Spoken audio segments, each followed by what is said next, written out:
Hello, you guys. So I had this live scheduled for today and then I switched it to tomorrow. And then I came back to today because I was finishing up just my research and just getting the clips I wanted to use together. And I was like, well, it's on my mind. Let me just get it off. I am going to try to make this brief though, because I am not feeling the absolute best. Um, Also, crazy fact, the sky out here on the West Coast is gorgeous right now, but it's like scary gorgeous. It's very like eerie. It's turning everything a really bright green, and the sky kind of looks like yellowy and gray. It's really pretty, but it also makes me feel like, are we going to have a storm or something? I hope nothing too crazy happens. Anyway, so you guys know that Cynthia G was on the Tammy Mack show once again. And I'm not going to give a commentary on her being on the panel because I literally just gave commentary about that panel over on Cynthia's channel earlier today. So before anybody comes here and says, because somebody tried it with me already today, all you took from the conversation was about, Hope being transgender. Before anybody says that to me, I have already done a full commentary on the panel with Cynthia and the other ladies over on Cyn's channel today. And I did not address the elephant in the room, which was the fact that Cynthia was the only female panelist. I am choosing to do that on my channel. So if you are expecting commentary on that panel with Umar Johnson and Cyn, I'm not doing it. I've already spoken on that. I'm moving on to the next part of the panel, which was problematic to me, right? And I wasn't going to make this commentary until two things happened. Number one, Fox thinks they're slick and Fox is not slick, right? The first thing was I take issue with Fox constantly putting transgenders that they think are passable or that are passable in the eyes of many people on panels to represent Black women. This is something that Fox has done multiple times. Both times that Cynthia has been on there, they did that. I clocked, and maybe because I'm from San Francisco, you know what I'm saying? And I'm just used to being around homosexuals and transgenders and stuff like that.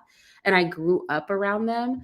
I clock them, especially in person. A lot of people are hard to clock when you're like just seeing them on camera or in a photograph, but in person, it's much easier. However, I clocked Hope as transgender. In fact, I missed the original airing of the panel. And then when the replay came through, like the edited replay, literally as I was watching it, I was like, oh, is that person a man? That's the first thing that came to my mind as I was watching the panel. And I literally texted, Cyn and I was like, I think Hope is a man. I'm like 1,000% sure that Hope is a man. Now, come to find out, I didn't take it any further than that. I simply made a comment on there like, it would have been nice to have, more than one female panelist, just period. And a lot of people started calling me transgender simply for saying, really, we're going to have three men, the host, and then Cynthia. So basically, there's just one woman up there talking. That as a panelist, I don't think that that's right. And sure enough, Umar Johnson got his panties in a bunch because he did not clock Hope.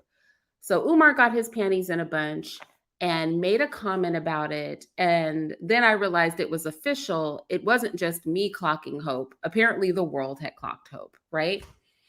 So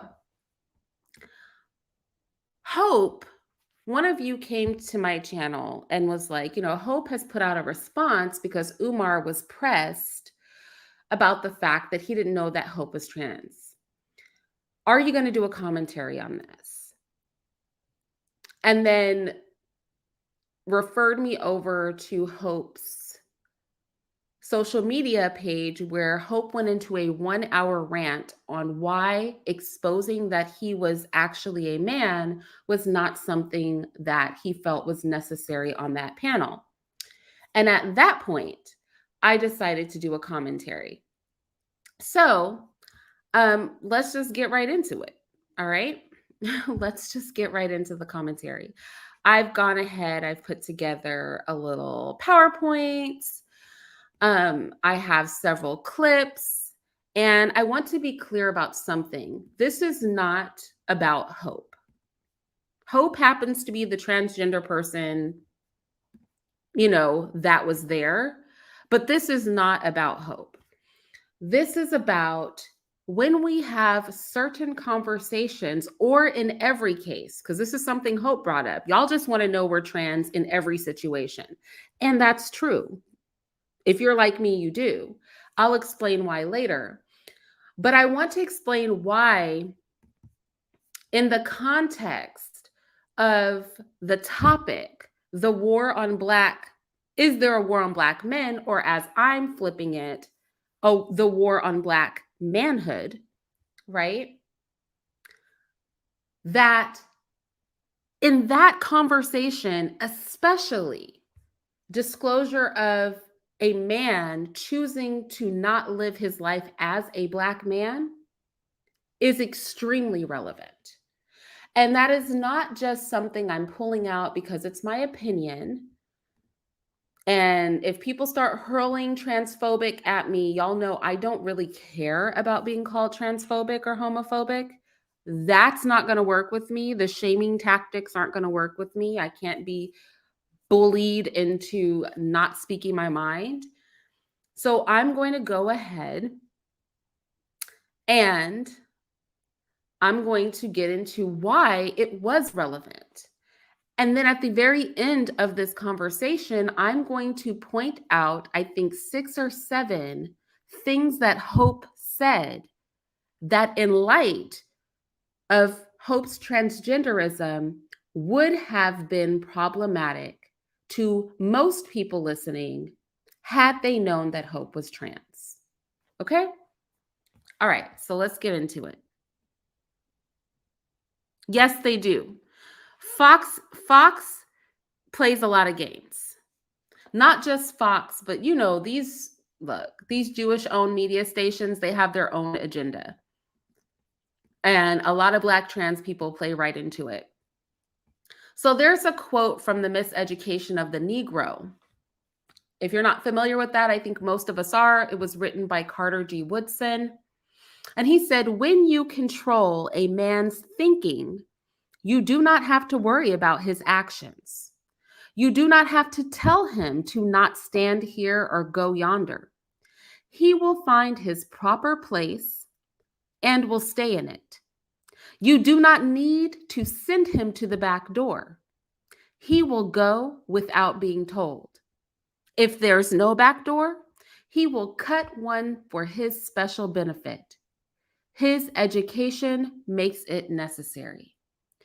And when I think about the war on Black manhood, y'all, it gets deep, because Hope actually made some comments that are super deep in light of Hope's transgenderism, which is exactly why the conversation could have really been enriched on that Fox Soul panel had Hope came to the table honestly, right? Let's move on. Black male social castration. This is where I want to start. Over on this side of the screen, right here, I actually have an excerpt, a quote from a paper/book that was written where the author disputes the idea of Black male social castration. But I use this example to show that it is a common narrative, and has been for hundreds of years, that Black men are socially castrated. So when we speak of the war against Black men, it is important to note that the agreed narrative of society in the Western world is that Black men are socially castrated. That narrative is something we all know exists for the most part. Some people agree with it, some people disagree with it, but the social castration of Black men is something that most of us have heard of before. I want to go to the first clip of Hope speaking in his rebuttal to Umar saying he wishes that it had been disclosed. And remember, I am not an Umar fan. Y'all know I'm not with the ish when it comes to Umar. I'm gonna need him to produce a school before I respect anything that Umar has going on. But with that said, Umar has a point about Hope disclosing the fact that he is in fact a man. And I want to go to the first clip of Hope's response.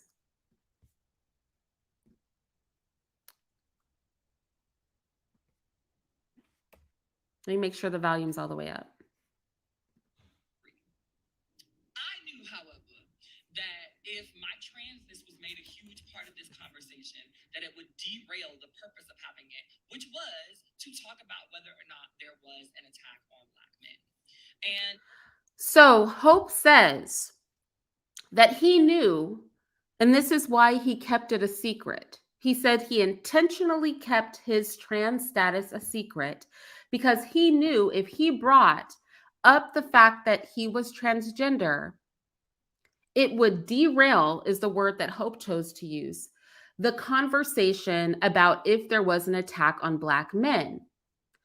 I don't think it would have derailed the conversation, but I think what Hope knows is that with a social narrative of the social castration of Black men, that the living, breathing example of that, epitomized, is a Black man who does not even accept being a man.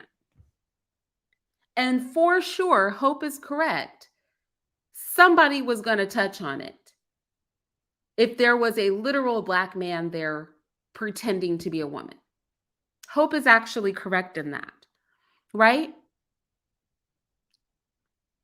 Because arguably a huge part of the Black community does believe that transgenderism, especially in Black men, is a form of attack on Black manhood and masculinity.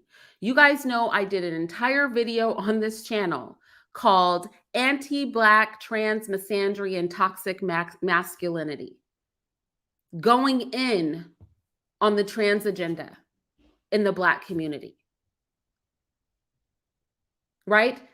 I personally think transgenderism is one of the most misogynistic actions that a man can take.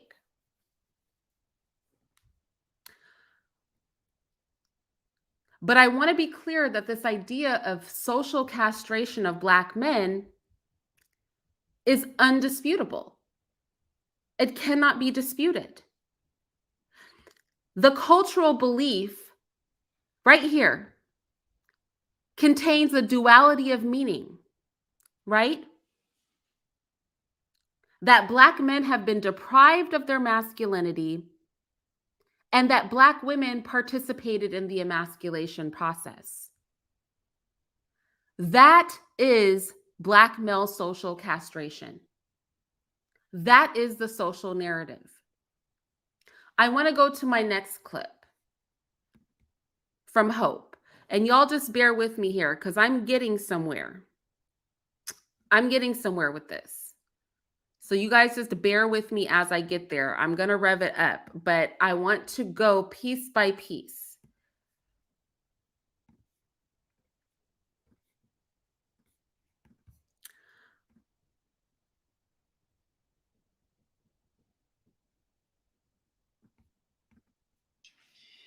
the thing that is interesting to me as far as this is concerned is this conversation was not about gender.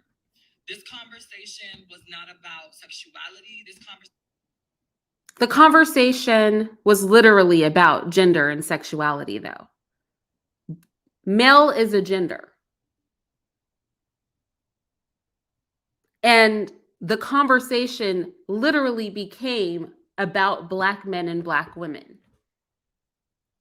Hope himself literally brought up multiple times, and I'll play it later, Black men's role in the Black family. How is this not about sexuality? Hope himself literally brought up Black men's connection or lack thereof to Black women in a reproductive context, in a familial context. So it literally was about that, actually. It had nothing to do with LGBTQIA plus issues. Now that I do agree with. This conversation had nothing to do with homosexual issues, which is exactly why there should have been another woman on the panel. The conversation was specifically about whether or not Black men were under attack, right? And the thing that really irks me is that you wanted to know whether or not I was trans so that you can then formulate your opinion to be transphobic. You wanted to know whether or not I was trans so that then you could scale your opinions down to the idea of, oh, she's crazy. Oh, she's mentally out of her mind. Why would you, like, why are we even having this discussion? Why are Black women allowing Black men to come in and co-opt? A part of the reason why Black men are under attack is because of things like you. Y'all. Maybe not things. I mean, obviously transgenders are people. So not things, but people like them. And that would have been a valid argument. Yes, Hope is correct. I'm not even going to hold you. All of that would have come up. All of that would have come up. For sure, somebody would have made the point that a fully Black man refusing to even acknowledge that he's a man is an attack on Black manhood. Hope is correct. That would have come up. Surely, absolutely, women would have been like, how is a man up here covertly representing Black womanhood when he's not a woman? Yes, Hope is correct. These things would have, for a fact, for sure, come up, undoubtedly. But deceiving people by not disclosing his transgender status actually makes the situation worse, because that is the thing that people dislike most about transgenders, is the deception. Deception is a huge part of transgenderism. Outright lying and deceiving. Y'all know how they give it up, right? And so what you really wanted to do was be able to move the goalpost in conversation about how I was not, and therefore I should not have any say-so in this conversation, even though you're a Black person. And let's be clear, I think there's a place, especially in a conversation about Black men being under attack, or the emasculation of Black men, or an attack on Black masculinity. That is actually the perfect location for a transgender person to have a voice, because they epitomize that, right? They epitomize what that attack looks like. Let me blow this up. Listen to this. I want you guys to hear this. This is from a paper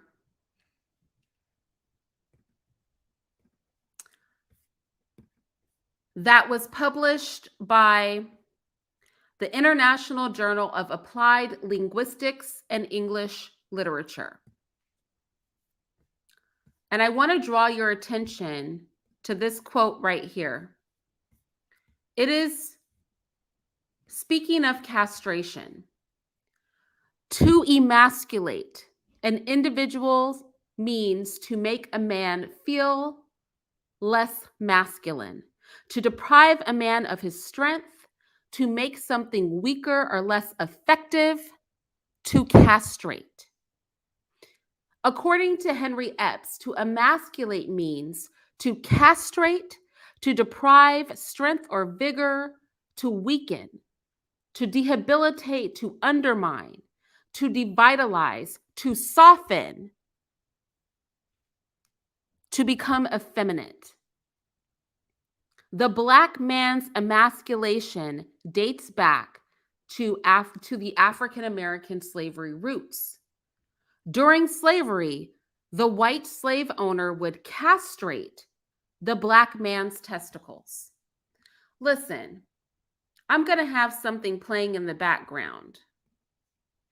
And if you are squeamish, if you don't like blood, if you don't want to see anything explicit or graphic, then right about now is going to be the time that you are going to want to turn your head from the screen and only listen to the audio, okay? Because everything I'm about to say for about the next 5 minutes, I'm going to be saying it while showing a penile inversion surgery. Because when we talk about emasculation, and mind you, Hope very recently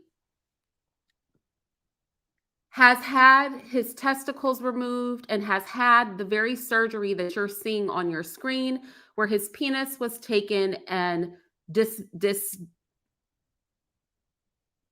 I don't even know how to describe it. I mean, you're going to see it.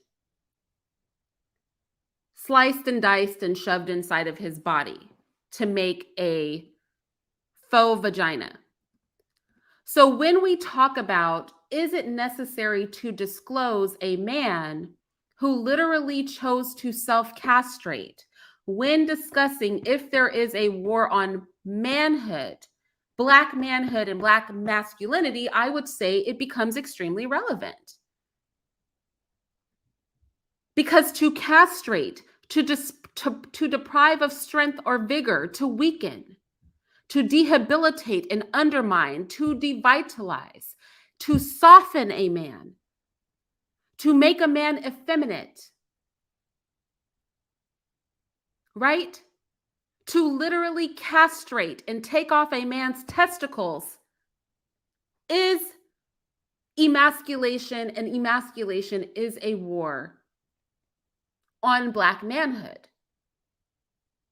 So I think for a transgender to enter a conversation about where men are less effective or where they are being emasculated, as if the fact that they themselves chose emasculation as their preferred way of living as Black men, that becomes extremely relevant.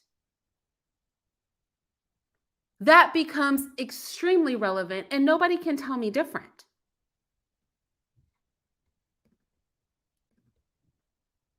Listen to this. Talking about the emasculation of Black men. I am citing a research paper on the Arab slave trade. For every successfully castrated male, up to 9 others died. And survivors endured complex physical and mental consequences for the rest of their lives. Castration screws with men's minds. If a culture where Black men are choosing to self-castrate does not show a severe war on Black men that may be even self-imposed, because that was the conversation that they were having on the Fox Soul panel, was it not? That Black men were Black men's worst enemy. If a Black man is voluntarily doing to himself what was historically done to emasculate him by self-castrating, then that does become a prime example of a problem, of a mental state that is broken.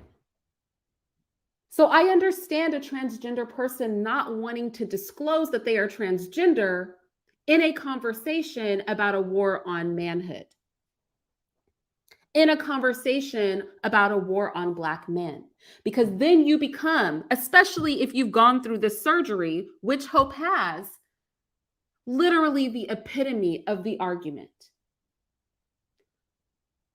Also, this brings in homoeroticism. Sharia-minded distaste for emasculation was heightened by the homosexual abuse of slaves. Hear me, the homosexual abuse of slaves, for castration served to preserve a boyish and beardless appearance in male youths. Despite flagrant breach of holy law, sexual relation with slaves' boys, whether eunuchs or not, were often tolerated in Islamism.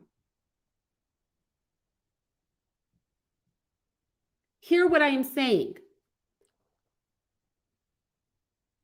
In North Africa, they literally kept harems of male concubines that were castrated. See, people were arguing against talking about the historical aspects of the war on Black men on the panel, but I could not have been on that panel because I would have pointed out that sitting in front of us is a Black man refusing to actually be a Black man who has chosen to self-castrate in the same way, chosen to self-castrate and become a concubine to another man, in the same way that the minds and bodies of Black men were historically castrated. Black men are their own worst enemy. This is seen through Black male violence toward other Black men. This is seen when Black men refuse their own Black manhood and then cut off their testicles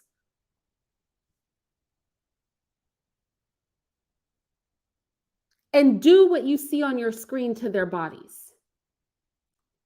And not disclosing that you are a Black man who has said, I refuse to be a Black man altogether. Don't even call me a Black man. Hiding that and hiding the fact that you despised your own masculinity so much, you despised your own manhood so much that you cut off your testicles and took your penis and had it shoved inside of your body, chopped up, sliced and diced, is very relevant when we talk about a war on Black men.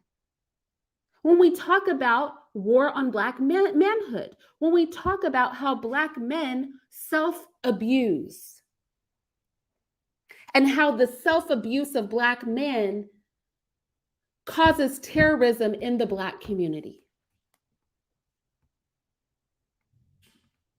It is extremely relevant.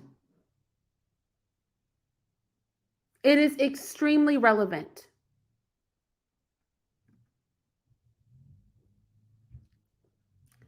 The disappearance of castrated slaves certainly did not imply the ending of homosexual exploitation of slave boys and youths. In fact, the dancing boys of Arab culture are still very common.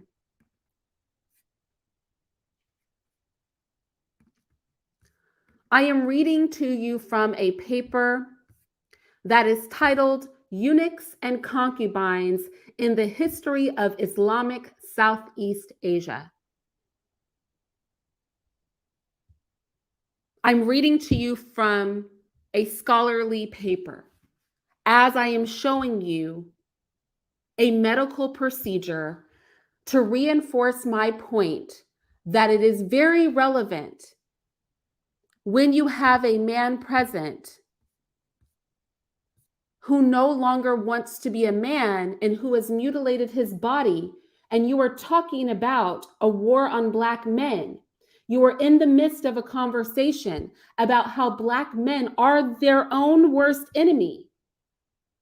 Then yes, A Black man who's taken this route, hiding the fact that this is what he has done, is extremely problematic. Extremely so.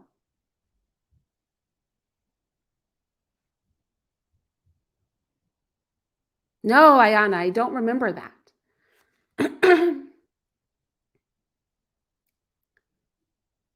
Let's go back. I want to go back to my PowerPoint. I'm going to let this play. I want to go to another paper. Let me find it here. I want to go to another paper I have where they describe when a man has been mentally castrated. Listen to this. No longer able to function according to his developed self-concept, he became psychologically bereft and awash in a sea of shifting identity. An emasculated man, and emasculation includes castration, either mental castration or physical castration, as you are watching, causes a man to shift into a sea of shifting identity. What is more of a shifting identity of an emasculated man than to refuse to be a man, to call himself a woman, and then to self-castrate? If he could no longer function as a man, then how should he function? And more importantly, what was he? These are the questions that an emasculated man asks themselves. How should I function and what am I? Historically, this psychological shift induced a deep depression and psychosis in Black men. Remember, I am reading a scholarly article that sometimes led to their death. Some men threw themselves from ships, drowning themselves in the salt waters of the Atlantic Sea before they could be recovered by slavers. And others mysteriously were said to literally will themselves to death. Men who once stood in defense of their mother's and father's legacy, now under extreme duress, simply sat down and died. They saw little reason to live, for their manhood had been rendered dysfunctional. And is it any surprise that post-op transgenders have the highest suicide rates? That after they render their manhood completely dysfunctional, both mentally and physically, they become the most depressed. They become the most at risk. You guys know that I strongly believe that people who perform these surgeries should be put in jail. This is criminal. What we are watching on the screen is criminal, and it is evil. And when we talk about a war on Black men, we cannot not discuss a system where Black men literally stop even wanting to be men at all. Where Black men literally will mutilate their bodies and cut off their own scrotums and cower behind the cloak of faux womanhood and seek offense if anybody even reminds them that they are truly men.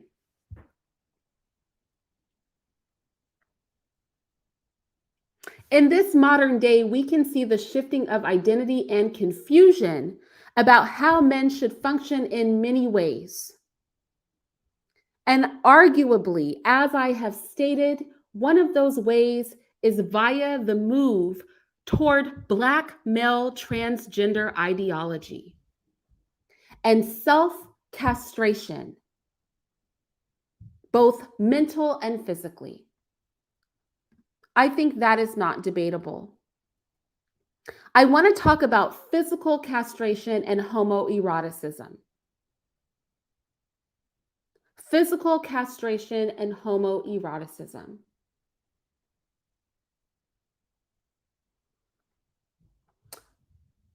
There was a war on Black men that once came from the outside, but now Black men are doing to themselves what others once did to them. Listen to this quote of a man who had his scrotum cut off. Never in my life have I even entertained the thought of being intimate with a white woman, McNeely said. Still, he was fined $100 for vagrancy and placed in a cell with several Black men.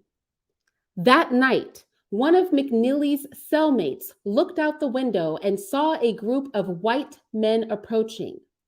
Some of the younger men in the cell began crying. Do you hear what I'm saying? A bunch of Black men in a cell, a group of white men starts to approach the building, and the Black men start to cry. A mob of men in handkerchiefs covering their faces entered the jail, opened the cell, and demanded McNeely and one of his cellmates, a 23-year-old named Harold Venters, step forward. The men told me to stand over in the corner with my face to the wall while they began working on Venters, McNeely said. The men castrated Venters. They castrated the 23-year-old boy. Then they turned to McNeely. Somebody put a hat over my face, and then began the worst ordeal, the worst pain that I have ever experienced, McNeely said. This is a Black man that was castrated, 2 Black men that were castrated against their will.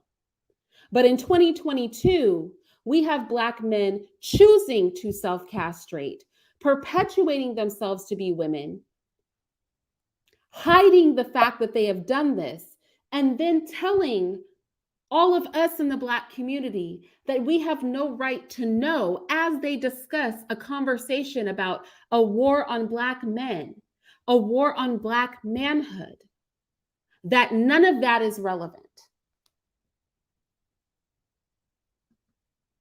And I completely disagree. It is completely relevant.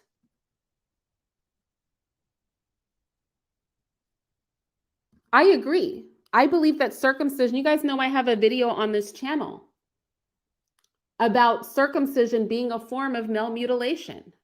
I do not agree with circumcision. I think it's barbaric. I agree with you.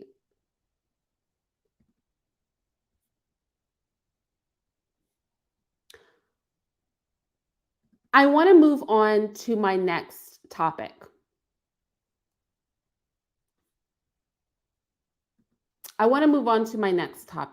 I actually have a whole video where I go through that surgery and I analyze it if you want to see it. It's either part of my 5-hour or 6-hour gay day, or it's somewhere else on my playlist, probably my power playlist. Now, another reason that transgenderism within the context of that Fox Soul conversation should have been disclosed is because, and if you don't know transgender and homosexual people, but specifically transgender people, you can't know how literally obsessed they are with fooling heterosexual people. They are obsessed with the idea of tricking us. It brings them a lot of pleasure when heterosexuals cannot tell that they are transgender. In the background, I'm going to have some video playing.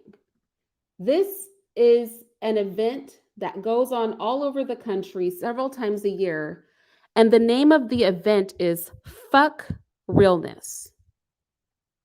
Let me repeat that. Fuck Realness. Realness being real men and real women. And in this competition, this particular one are women that are pretending to be aunties or men that are pretending to be women who are aunties. The winner goes to the person who looks the most real. who looks the most real. Transgender people call this being unclockable. Walking around in heterosexual spaces without heterosexuals knowing that you are not what you purport yourself to be. Passing by being unclockable or looking real is an obsession in the transgender community. Trans people derive a great deal of pleasure from fooling heterosexual people or not having people recognize that they are transgender. In their minds, when they are not clocked as being transgender, they feel that their status as being the opposite sex of what they are is actually validated. In other words, since you can't tell what I am, that actually proves that I'm really a woman, or that actually proves that I'm really a man. Somehow being able to deceive you enough that you believe the costume validates the truth of them not actually being men or women, but being what they want to be. It also, if they are unclockable, if you can't tell that a man is a woman, for example, or if you can't tell that somebody portraying themselves as a woman is really a man, and you are fooled because you are heterosexual and you feel an attraction to them, then that is further proof to them that there's no difference between them and natural women or natural men. They don't see that deceiving somebody does not mean that what you are doing is true. They actually think accomplishing the deception proves the truth of the deceit. And if you were to reject them after they expose their transgender status, then that is only proof that you are transphobic and are suffering from transphobia. It is not proof that they are not really what they are pretending to be. It is proof that you really don't care until you know. It is interesting how deception suddenly takes on a different face.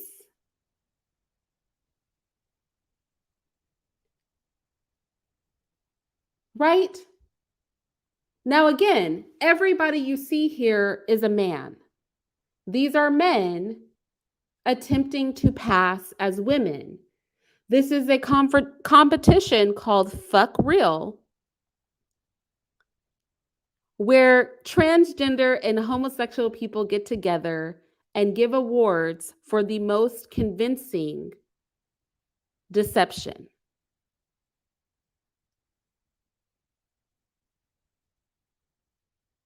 These are all men. These are all men. Right? I want to go to a clip. Hold on, we're going to take a break from this. We'll go back to it because that's my backdrop playing. And I want to go to another clip.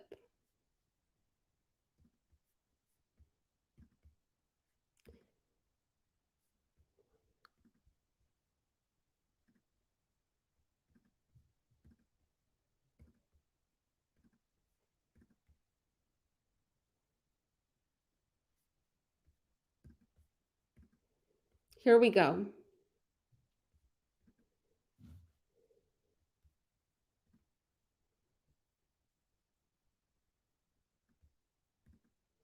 I can read it from my story.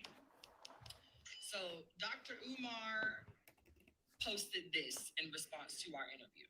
And it says, and I quote, "I am very disappointed in Fox Soul for not making me aware that there was a surgically altered male on yesterday's panel.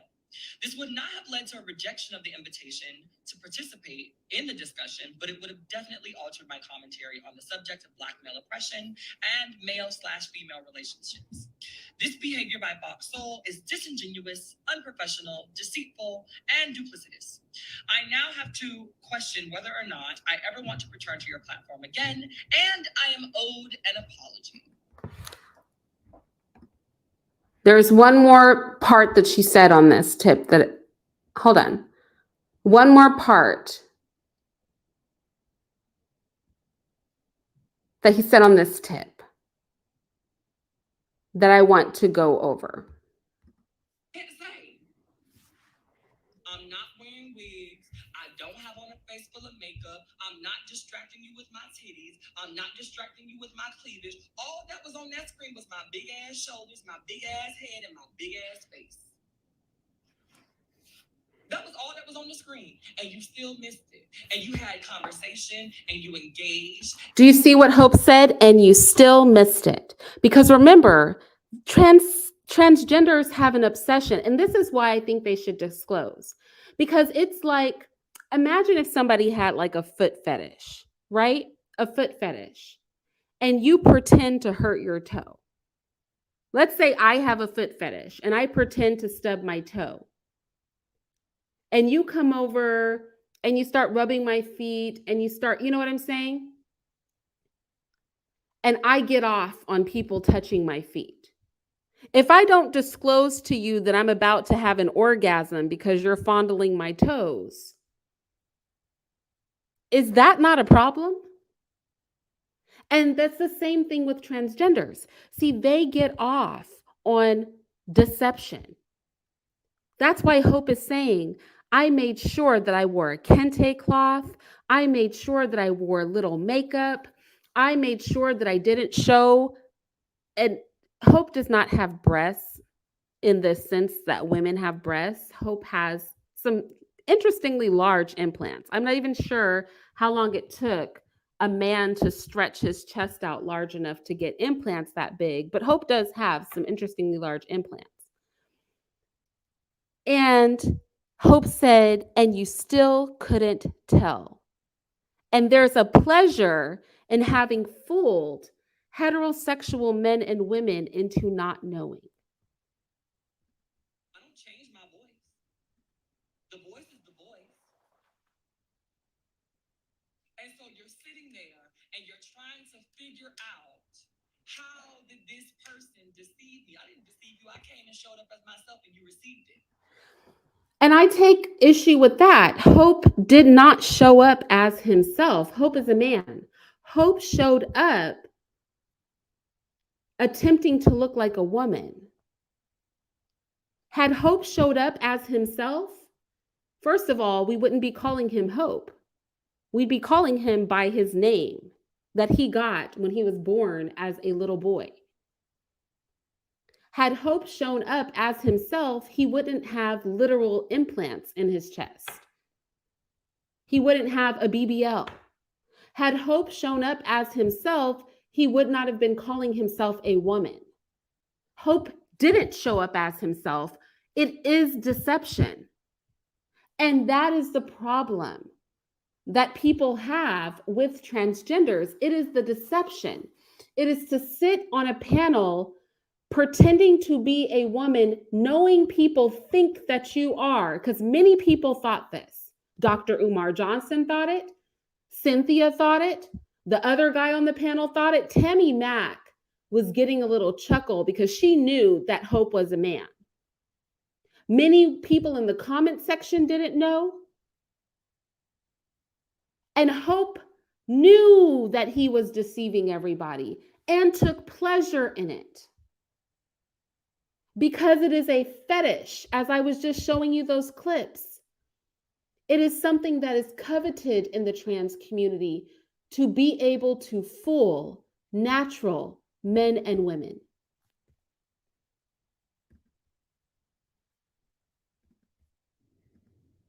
I came and I showed up as myself and you received it as it was. A beautiful Black woman sitting before you, because that's what it was. How I got to that point doesn't matter. There was no beautiful Black woman sitting there. But I will tell you something that Hope is on point with. Umar Johnson is pressed. Umar Johnson is pressed. You know that he is pressed. He called Hope a beautiful Black queen. He said all this stuff about Hope, and I believe that Umar Johnson is pissed off. He's embarrassed. He's got an issue. He feels many kinds of ways. But you know, the other thing that's interesting is that in those comments, a lot of people are saying things like, oh, you know, this is why we can't trust them. Why wouldn't you disclose that? What was the point? Yeah, that's why we can't trust transgenders. Yeah, that's true. Yes. Tricking people by pretending to be something you're not causes distrust. It causes distrust. Look, let me come out of this really quick. Check it out. There's no situation other than in transgenderism where people can literally dress up and play make-believe, and we expect people to not be offended. Let me give you an example of what I mean, because if anybody played this game with anything else, we would have a problem. Good evening. A man pretending to be a police officer targets people in Brighton. This is the vehicle he was driving when he made a big mistake and got caught. He tried to pull over an off-duty sheriff's deputy and was promptly arrested. Tonight, the deputy is talking about this strange encounter. The incident was Saturday afternoon right along I-76 near Bromley Lane. Olivia Young covers Adams County for us. She's been following the case. Olivia, you talked with that deputy tonight. I did, Jim, and he said seeing lights like this in his rearview mirror was a surreal moment for him.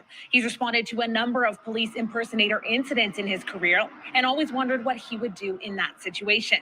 Well, he got the chance to find out over the weekend when his actions led to the safe apprehension of a police impersonator.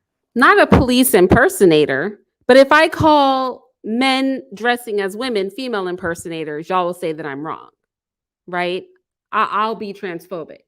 Because impersonation when it's a woman is totally okay. But you wouldn't, if somebody put on a cop's uniform, if somebody wore a badge, had a gun, was talking like a police officer and conducting themselves like a police officer, and then you went to them because you thought they were a police officer and asked for help, does that make them a police officer or does that make them a lying and deceitful human being? I can't believe he's doing what he's doing. Off-duty Adams County Deputy Gilbert Abdullah was driving on I-76 Saturday afternoon when another car caught his attention. I noticed a Dodge Durango with racing stripes immediately get really close to the back of my truck. When Abdullah saw a strip of LED lights in the Durango's windshield, his spidey senses started tingling. At one point, he was so close to me, it looked odd. So I reached over and grabbed my police radio and turned it on, and sure enough, the red and blue lights came on behind me. Abdullah knew right away that the vehicle wasn't law enforcement. He radioed dispatch and they confirmed. This can't be real. Shocked, Abdullah continued following the Durango as it tried to pull another car over, then went back to antagonizing him. Look, so the fake cop, the cop impersonator, the person dressing like a cop and talking like a cop and acting like a cop was trying to pull people over like a cop. Now, everybody's upset about this.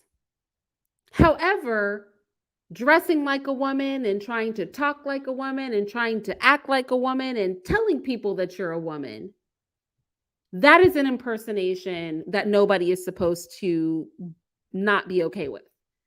Nobody's supposed to not trust you because you're literally lying to them and going out of your way to tell the lie.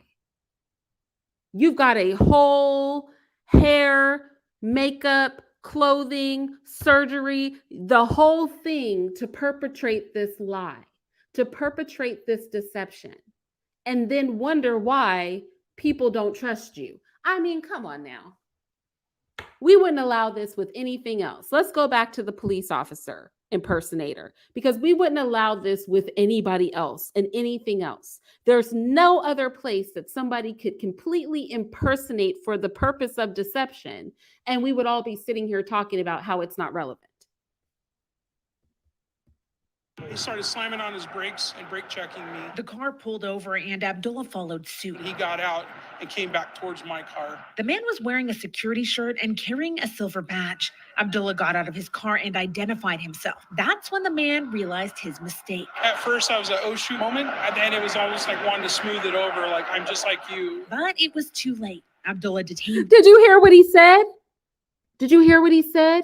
He said, it was almost like he was trying to smooth it over and say, I'm just like you. Listen to this. Or like, I'm just like you. But it was too late. Let me play it again. And then it was almost like wanting to smooth it over, like, I'm just like you. But at the end, the impersonator wanted to smooth it over and say, I'm just like you. Does this sound familiar? Does this sound familiar? I ask you, does this sound familiar?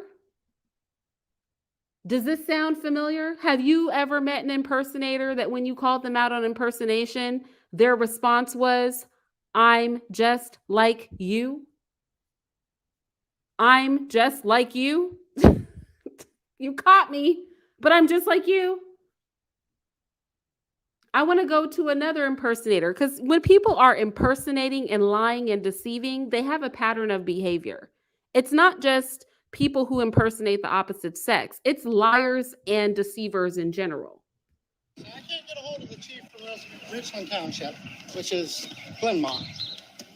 It's Richland Township. Yeah. So it's a township police department, No, or it's is the it village? Village in Richland Township. Okay. It's a village in Richland.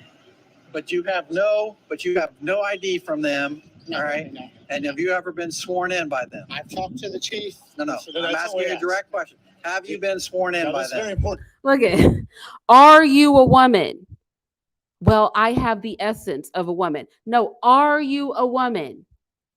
Don't I look like a woman? No, are you a woman? You're looking at me. What do you think? Are you a woman? You know what I mean? They don't want to answer the question. Impersonators, they don't like to, they don't shoot straight. Answer this correctly, because being a former police officer or someday a current police officer, you know, if you lie in this situation, you go directly to jail. No, I'm not. So I'm going to I'm put not, that right listen, up. I'm not. So if I'm you not, are telling me you are a police officer right now, is that what you're telling me? No, So you are not a commissioned police officer. I've spoke with the chief. That's not what I'm asking you. Okay. I'm asking you one question. Are you a commissioned police officer? Are you a woman? That's all I'm asking you. I'm a trans woman. No. Are you a woman? Can I get a straight answer? Through the state of Ohio. I have an OPATA certificate. That's not what I'm That's asking. not what I'm asking you. I'm explaining to you. I have No, you're not. You're not answering the question. You're avoiding the question. It's very simple. Are you a sworn police officer anywhere in the state of means Ohio in commission. any department? Not currently. Okay, that's the Not that, question. well, Not I'm currently. unsure. I'm unsure. You can't be unsure. You can't be unsure. You would have to raise your hand, swear, Okay. sign a form, and you would get I've talked to the paperwork on that. Hello. Talking to the chief is not enough. Look, he's got the gun. He's got a little yellow suit on that says police. He's been pulling people over. He's wearing the uniform. He's walking the walk. And then when the real police show up to question him, is this not the experience that Black women are having with misogynistic men pretending to be women? When the women show up and want to know why you're wearing a woman's uniform, I talked to the chief. Sir, we didn't ask you who you spoke to. We asked, why are you wearing a woman's uniform? Why are you in a conversation perpetuating yourself to be a woman? Why are you making arrests with a police badge on? Well, the man was really running the traffic light. I didn't ask you if the man was running a traffic light. I didn't ask you if the man you pulled over broke the law. I'm asking you, why are you dressed like a police officer pulling people over? I'm not talking about, look, it doesn't matter that you pulled over somebody that broke the law. What matters is that you're wearing a police officer's uniform. What Black women want to know is, Black men, why do you keep putting on our uniforms? Like, back up. You're not a Black woman. Stop trying to wear our uniforms and play Black woman. Stop getting offended when some Black women roll up on you and start asking questions. Stop telling us that you spoke to the chief.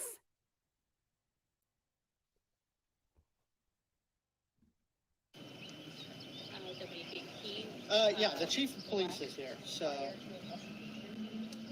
So he's not commissioner of pay flat. So that he's not going to get back. Okay. 1 second. Would you be willing to speak to the supervisor from the company? From Watchman? From Watchman? Yes. Is he an actual? Look, he's trying to bring up some other people. We didn't ask to speak to random people to co-sign that you're a woman. We don't want to speak to your so-called husband. We don't want to speak to your friends and your advocates. Do you have a vagina and some ovaries? Do you have milk ducts? Are you producing milk? Are you bleeding once a month? We want to know. Why are you out here impersonating? Because we wouldn't tolerate this behavior from anybody else. We would not tolerate impersonation from anybody else. Right? This impersonating and wearing the uniform and calling yourself something is not a trick that works with any other impersonator. Now, with a 23-year-old charged with impersonating a doctor at a children's hospital, the young man accused of slipping past security multiple times, even offering a patient advice. ABC's Will Carr is at that children's hospital in Orange County with the latest. Good morning, Will. Smart Cookie, I hope that you're playing. A man has never had a period. And a man has never produced milk in the way that a woman who is lactating produces milk. Nor is what comes out of them anything like breast milk. Y'all, let's not play the games. Come on now. And some women don't have ovaries, right? And some women don't have ovaries, right? I hope that you are playing. I hope that you're being facetious, my love. I seriously do. And good morning, Amy. Authorities say that 23-year-old came to this children's hospital not once, not twice, but 7 times pretending to be a doctor. And now this morning, he's facing some serious charges. This morning, parents outraged after authorities say this man snuck into a children's hospital and pretended to be a doctor at least 7 times. That's just mind-blowing. I can't even fathom what ramifications could come of something like that. 23-year-old Arya Kuzian allegedly wore a doctor's jacket and a stethoscope. No, he wore a doctor's jacket and a stethoscope? Huh? He wore the uniform of a doctor and pretended to be a doctor, and people denied him his doctorhood? Maybe those people are jealous and insecure. Maybe all the doctors are jealous of him, and that's why they don't want him to dress up like a doctor and pretend to be a doctor. Isn't that what the trans people say? Like, literally, I have footage of Hope saying that Black women who don't accept men dressing as women are insecure. What was the list? Oh, don't let me get ahead of myself. You know what's in my PowerPoint, y'all. I got it in my PowerPoint.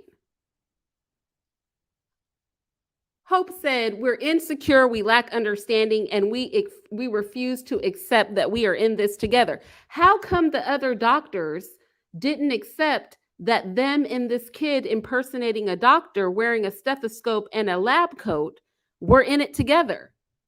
How come he couldn't just come to them and say, hey, doctors, we're in this together. Why are you hating on me?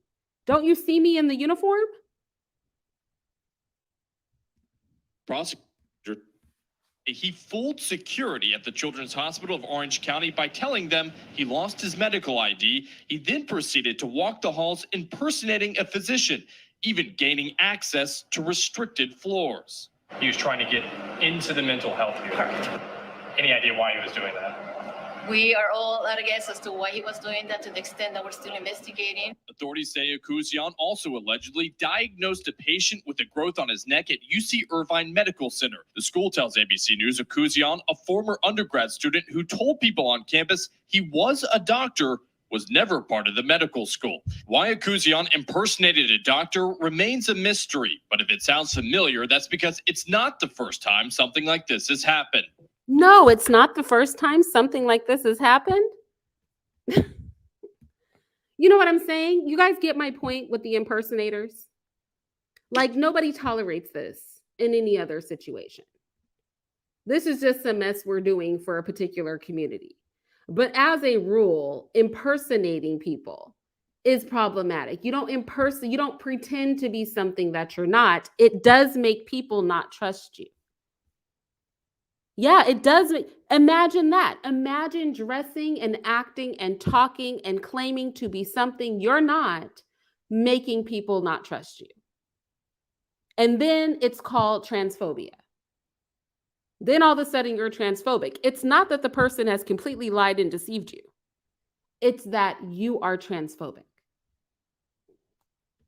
Right?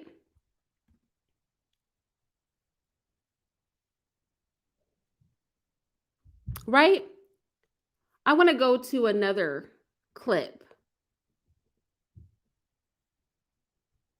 Because being able to deceive people, remember when I said trans people think that when they deceive heterosexual people, it is evidence that the lie is actually the truth.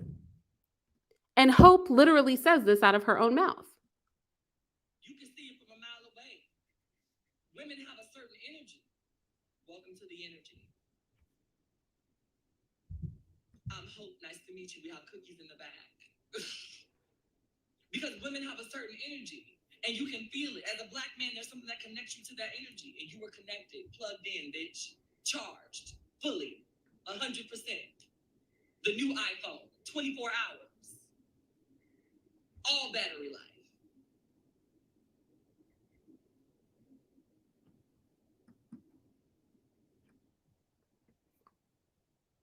This is Hope speaking of deceiving specifically Umar, but everybody, really, because a lot of people were deceived by Hope.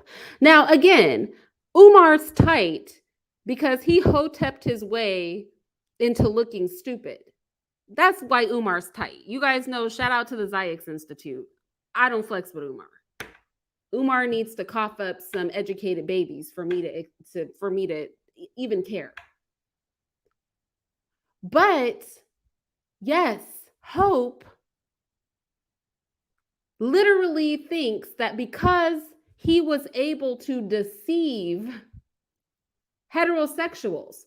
Let me go back to that clip. Remember, I said an obsession of transgenders, one of their obsessions is the ability to be unclockable.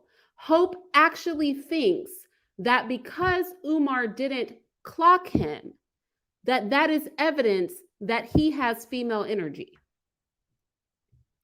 Hope actually thinks that because, remember, all of these people that we're looking at right here are men. These are all men competing in the fuck real competition, as in fuck real men and women, to see who is the least clockable as a man.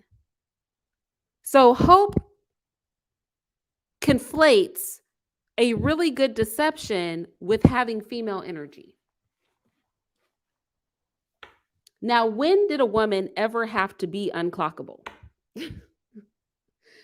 We're not out here in this world trying to make our femininity unclockable. And our female energy comes from those female pheromones. It comes from literally being female and those hormonal fluctuations that happen 3-4 times a month.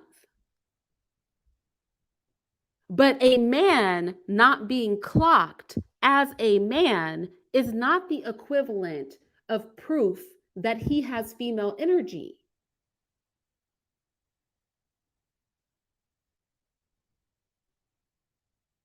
Yes, these are all men. These are all men. These are all transgender men in a competition called Fuck Real. The purpose of the competition is to give the winner, or the winner is the person that looks the least like a man. The person that you can least tell is not a woman. That's why when I tell you guys you want to stop with these weaves and this surgery, look, we need to step all the way back into our natural femininity because we're giving them too many things to emulate, too many things they can purchase.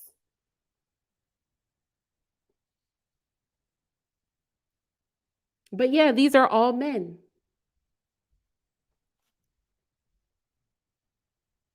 CJ, yes. It's definitely different in person than it is, and I think that has to be said. Many people are passable on camera. Social media has made people think that transgenders are highly passable. But in the real world, it is far easier to tell. In the real world, it's far easier to tell. Sunnyside said, Umar is a dishonest person, so why would he recognize dishonesty? I can't do it. You would think dishonesty would recognize dishonesty, honestly. You think he would have checked it because he would know it. He's like, oh, we are of the same clan. You would think that would be what happened, but no. All right, so let's go on. Let me go. I want to go to the next clip, which is 2254. Hold on, let me get there. And I titled this Trans First or Black First. Which one is it going to be?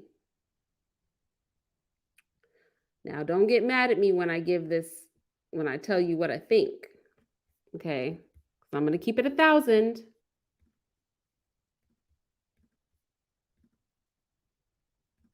This is what we're talking about when we say that disclosure kills. Because people don't just want disclosure to fuck them. People don't just want disclosure to get a drink. People don't want disclosure when you're interested in them romantically. People feel like trans folks people feel like trans folks owe them disclosure for existing. True. Hope is, look, I'm gonna tell you, when Hope is on point, Hope is on point. He is absolutely correct. People want disclosure, period. They don't want you to deceive them at all. They don't want to play your make-believe games without their knowledge, period. This is correct. Hope is correct. Before I interact with you, I need to know that you're trans. Why? Yes. Before I interact with you, I need to know that you're trans. Absolutely. Absolutely. It would be very hard pressed to find a day where I would invite a trans person into my home. I would not bring a trans person around my children. I would be literally livid if I were deceived into putting a trans person in a personal, private position with me and with my children. I would be enraged at that. Absolutely. I need to know because, yes, it's going to change how I deal with you. It doesn't mean that I'm going to treat you bad. I'm on the West Coast. I see trans people all the time. I go to the makeup counter. Sometimes they're serving me.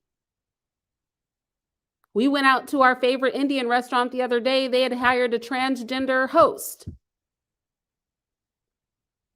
I was a little bothered by it. I don't necessarily want transgender people serving me food because I don't trust them like that. I feel like, some people are nasty. But with that said, I wasn't rude. But yes, I want it disclosed because there may be boundaries that I have in place based on what your ideologies are. What if somebody is an ardent racist? Just part of the Ku Klux Klan. You know what I'm saying? Wouldn't you want to know?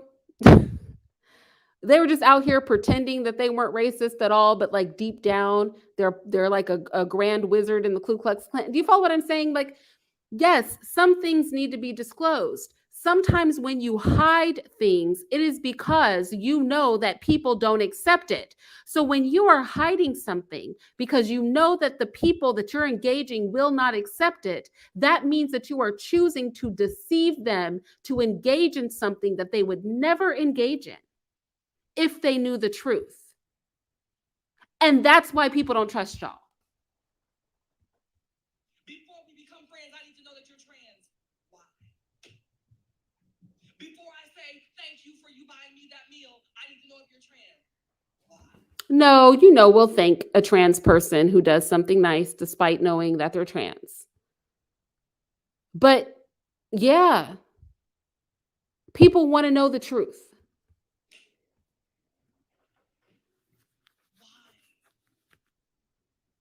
So that you can treat me differently. It has nothing to do with the idea of whether or not you're transphobic or how you feel about X, Y, and Z or all of these things. It's just because you want to have license to treat me differently. And you can only do that if I give you the weaponry. The truth is weaponry.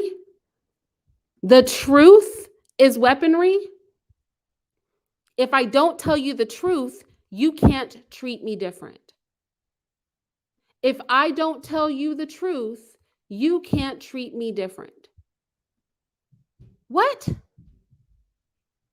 Imagine if you're a man, your husband goes out and gets another woman pregnant. Well, if I don't tell my wife the truth, she can't treat me differently.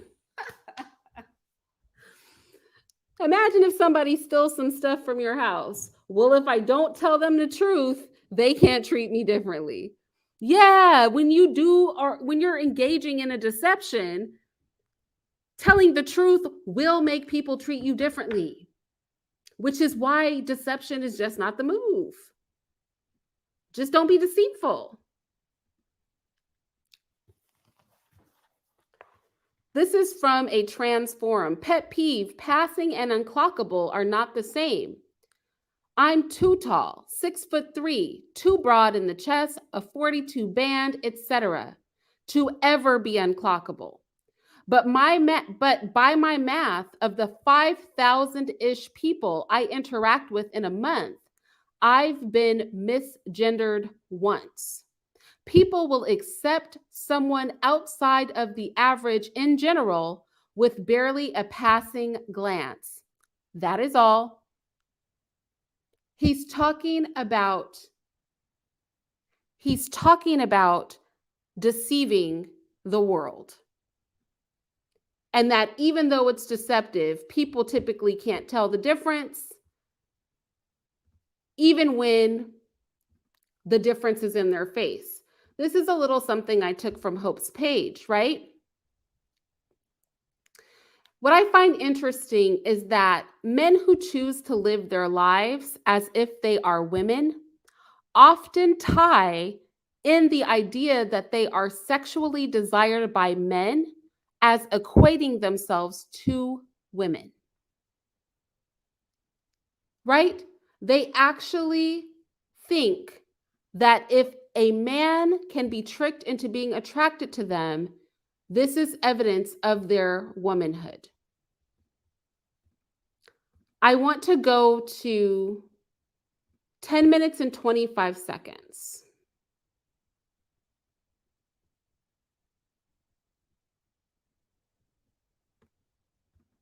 And what really makes you upset, Dr. Umar, is that you sat there on that motherfucking live, that panel for an hour and a half with commercial breaks and all of that shit, and your little dick was jumping. And every time I opened my intelligent mouth, bitch, your little dick got a little harder. And you were just so motherfucking enthralled with this black queen that was spitting this motherfucking knowledge. And even if you didn't agree with everything that I was saying, bitch, you was down for it. Because when it comes down to the women that you claim that you like, bitch, on that panel, I was her. It's giving skin. It was giving fresh face. It was giving no cleavage. It was giving, I'm not giving it to everybody. It was giving African kente cloth. It was giving all of the things. And bitch, She literally wore an African kente cloth, y'all. And listen to what Hope says. Listen to what he says. That way for a reason. I didn't go in and put on lashes or overdo my makeup. I barely brushed my motherfucking hair. Because I didn't want people to turn around and say, you can only fool us if you have all of that going on. You can only trick us if you have all of that going on. You can only be a woman if you have all of that going on. Are you listening to this? Y'all, screw Umar. Umar is definitely pissed. Umar's pissed. He can stay pissed. Hope purposely did not disclose that he was a man. Hope purposely put on a kente cloth and purposely presented the way he presented so that nobody could say that the trick and deceit and all of that could have not been accomplished without all of the trimmings. It wasn't giving any of that, and you still sat there on the other end of that motherfucking screen, enthralled with my black, beautiful queen ass. That was low. Because he did call her, he did say, she is a black, beautiful queen. Umar did do that. And Hope is right. He will never live down calling another man a black, beautiful queen. I mean, anytime somebody wants to get Umar's goat, they are for sure going to pull this out the bag. They're going to pull this entire man out of their bag and say, remember that time you called that brother a black, beautiful queen? A beautiful black queen. I mean, I agree with Hope on that. And you did so on a public platform in front of everybody, and it's going to live forever, and you can never take it back because a whole bunch of motherfucking people have seen you call my trans ass a beautiful black queen on several occasions. And while this does give me a little chuckle, I'm not with the deception because it was not only Umar that was deceived. And notice how Hope talked about his penis getting a little hard every time he spoke, right? This idea that sexual virility is validating is a very male concept. Hope thinks like a man. Right? Hope thinks like a man.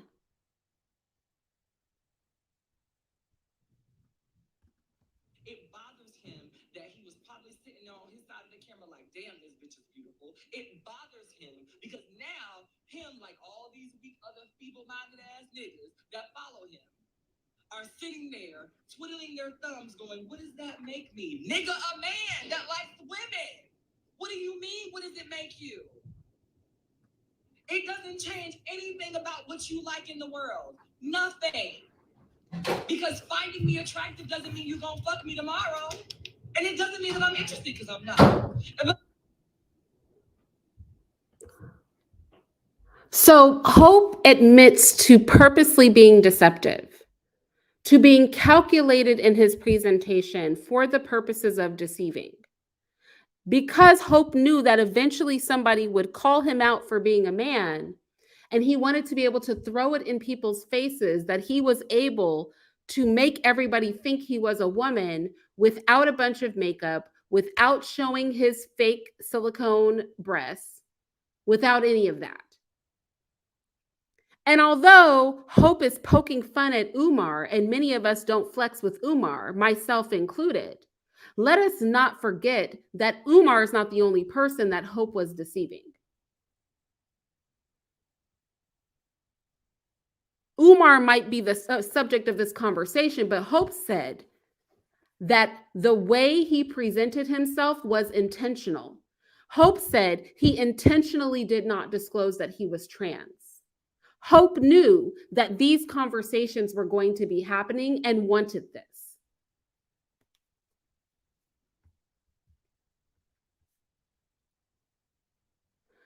I want to go to 725 because men who are trans have a disdain for women, a true disdain for women. Because let's not forget, Umar wasn't the only person on this panel, so was Cyn G. You know what's messed up about this? What's messed up about what I'm about to play right now is many people didn't clock Hope, but I did. And because I missed the original Fox show, or the live showing, Cynthia, she sent me the link when the link came out for the edited version. And I went to watch it. And while I was watching it, I texted Cyn and I said, Cyn, Hope is a man. And Cyn was like, are you sure? And I was like, I'm 1,000% sure that that's a man. And Cyn said, oh, well, you know, Hope didn't disagree with anything I was saying. It is what it is. I couldn't tell. That is what Cyn had to say.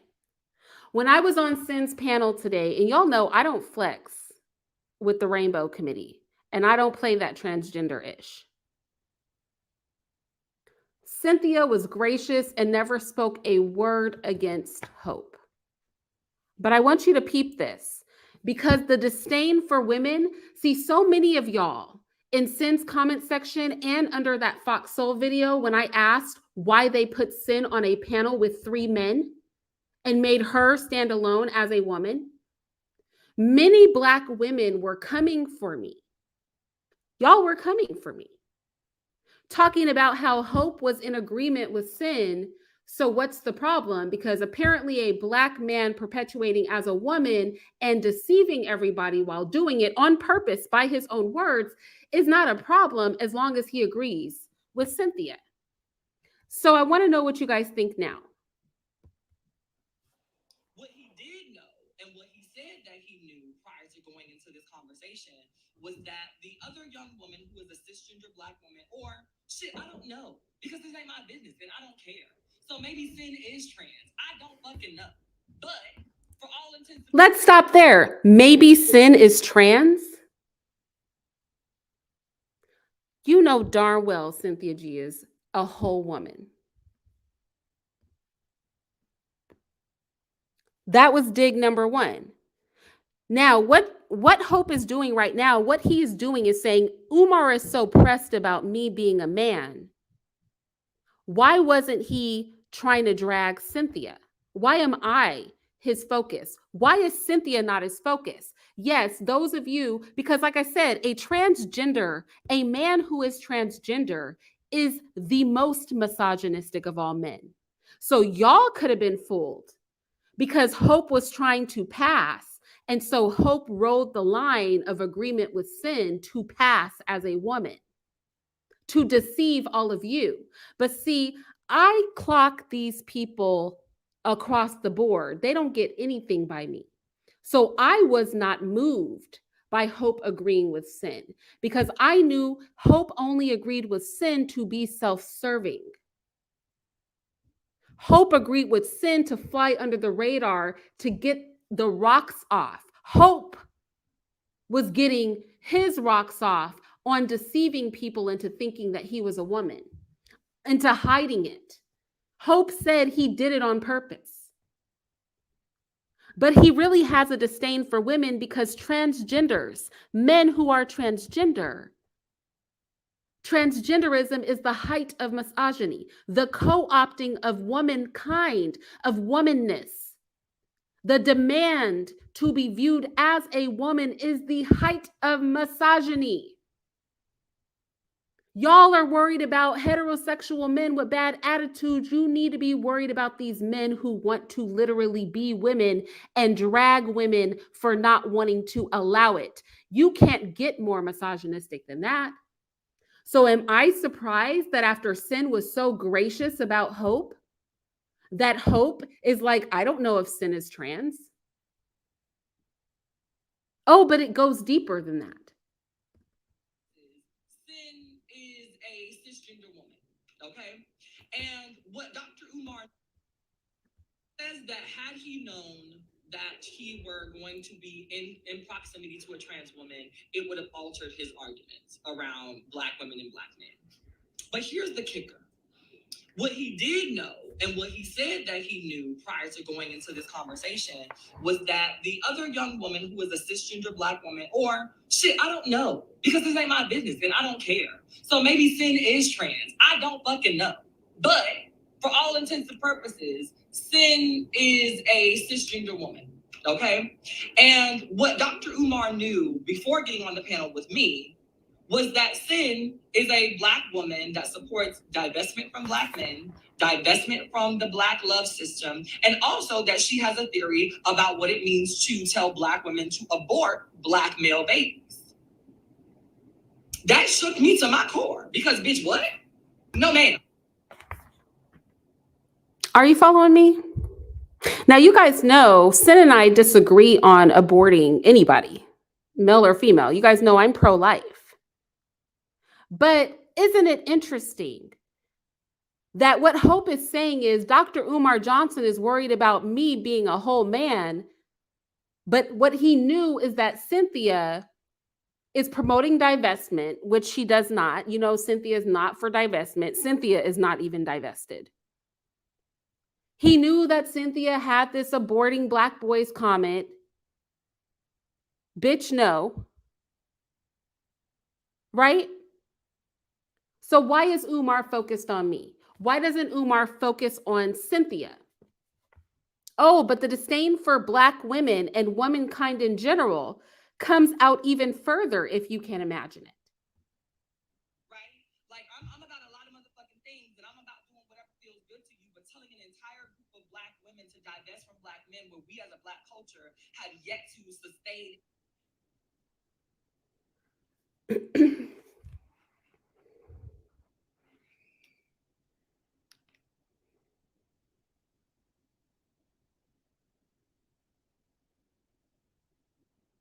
I'm sorry, y'all. I got a call, so I just gotta wait for it to stop acting up. All right. We as a Black culture have yet to accumulate an immense amount of wealth or understanding of what it means to truly be in love. To one, divest from each other all the way, and then number two, you out here really like telling people to abort Black babies. Like, you're a Black cisgender woman, and everybody loves to praise Black cisgender women because y'all can give birth to babies. And here's a Black cisgender woman that is. Everybody loves Black cisgender women because y'all can give birth to babies. They hate our biology. They hate womanhood. Sunnyside said he didn't reveal the truth because he didn't want to deflect from the conversation, only to now focus on the deflection he was attempting to prevent. Yes. Yes. Although arguably, like I said earlier, Sunnyside, when we talk about a war on Black manhood, you can't get any more anti-Black man than literally choosing to not be a Black man. I mean, come on, that's the height of it, right? But yes, he went through all this trouble to hide it and not bring it up, only to make a 1 hour, because I'm not even going to go through, it's an hour long. I recorded 43 minutes of it, but it's over an hour long live on that very topic. Yes. You that she is also telling Black women, okay? She is also telling Black women to abort the babies of Black men. And you have more of a fundamental issue with me. I'm the problem, right? Hope is saying, I'm not the problem. Cynthia G is the problem. Y'all came for me because I wasn't having any of this black male / female representation going on. If you guys go to the video over on Fox Soul, all I said was I would have liked to see another black woman on the panel. They've got Cyn up there with 3 men. And I had black women all under the thing calling me messy, transphobic, all of this. All up under the thing talking about, well, he agreed with Cynthia. When I was over on Cyn's platform, I didn't say anything about Hope because I knew I was about to make this video. But the one time I used the word he to refer to Hope, people were in the comment section typing their little hearts away, trying to put me in my place. Oh, well, Hope agreed with Cynthia. Hope was on Cyn's side. Look, y'all be fooled. But I will not be fooled by the most misogynistic of all mankind. Notice how this live was supposed to be about Umar. It was supposed to be about Umar. Notice the disdain. She said, everybody just loves cis women because y'all give birth. You think that's the only reason people love us is because we give birth? And if it was the only reason people loved us, a woman popped you out, Hope. See, trans people can only, these men who are transgender can only maintain the lie of liking women for so long. Because deep down, they don't like women like that. For all of them calling themselves women, they do not like women. They do not like us. I want to go to something else that Hope said that ties into this disdain that transgenders have for women. They don't like us.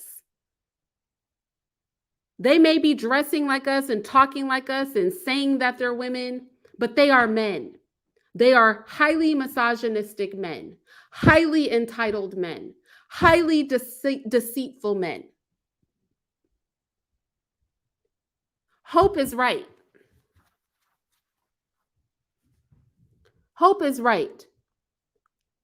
It is very possible that all Black people, or 90% of Black people, would have unified against transgenderism and saw transgenderism as a form of emasculation and warring against Black men had transgenderism came up. And Hope did not want Black men and Black women to come into agreement about that.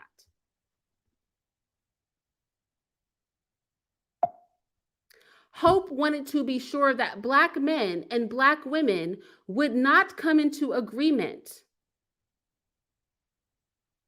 about that. Hope knew the moment that he brought up being a Black man that doesn't even want to be a man, that regardless of what we all disagree on, the majority of us were going to come and say, yeah, that's not it.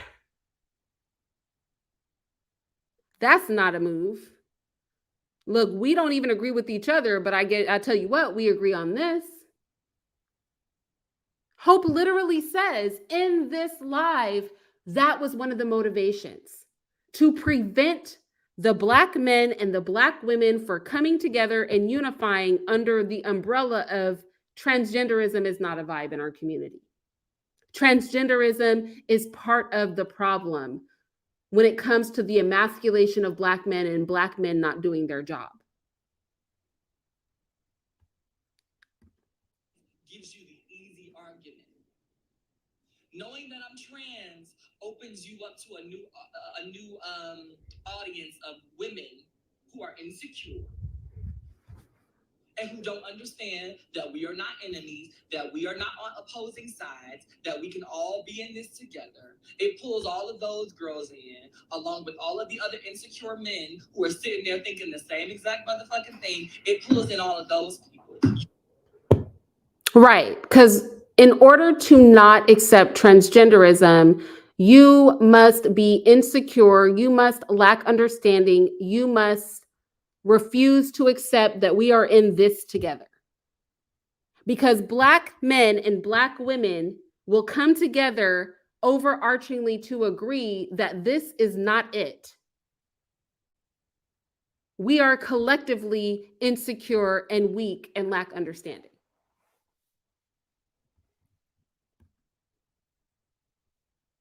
Say what?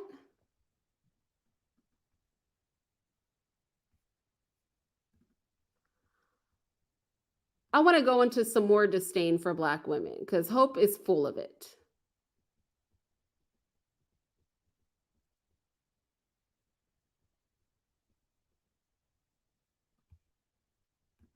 Even go further to the cis women, right? Y'all do realize that This is to the cis women. So this message is for us, apparently, for the real women. transgender men exist all day and tomorrow. Transgender men exist for real. They're not figments of your imagination. Transgender women did not make them up to throw y'all off. Transgender men are out here living their life. Okay? Cisgender men don't give 3,000 fucks about whether trans men can use the bathroom, whether trans men can use the gym facilities, whether trans men are going to be able to graduate from the same schools as them. Misogyny, misogyny, misogyny. This is misogyny. Hope is a man, which is why Hope can't understand why women don't want penises in their bathrooms, which is why Hope can't understand why we don't want our children, our little girls, in a locker room with little boys, which is why Hope can't understand any of that, because Hope is a man and a misogynistic man at that.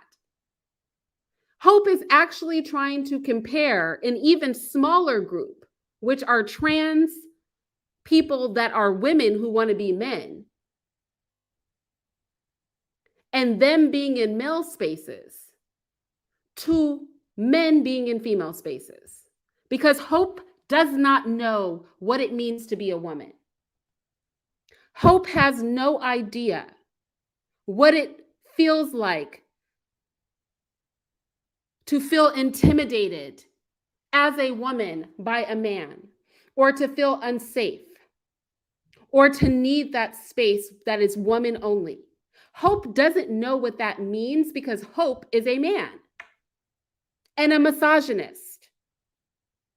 Hope thinks there's an equivalency between what a woman in delusion about being a man does and how they move amongst actual men.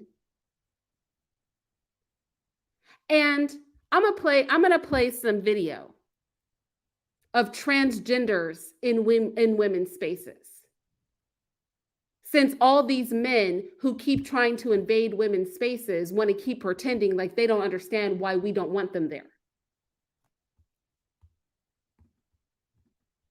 Whether trans men are going to be able to box, play football, shoot hoops, whatever. Whether trans men are going to be able to box. Whether trans men are going to be able to box. Real men don't care if trans men want to box, but women care if a grown man is about to box them. They don't want this. Let's watch this.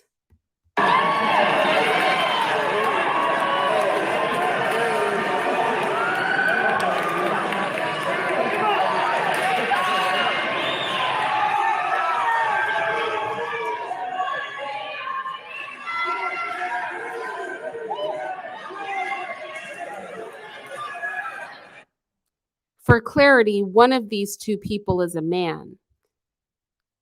One of these two people boxing, because Hope chose to mention physical altercations with women. He doesn't understand why women don't think that men should be boxing boxing women. So let's watch what happens when a transgender, a man, throws hands on a woman.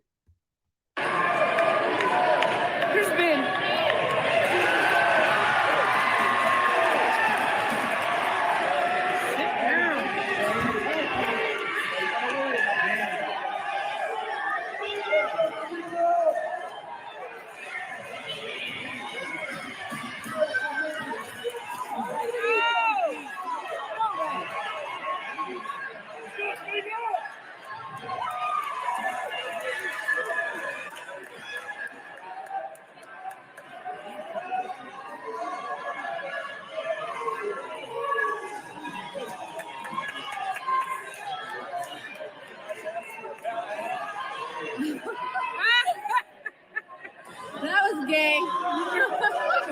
He's not gonna remember that sober. Okay.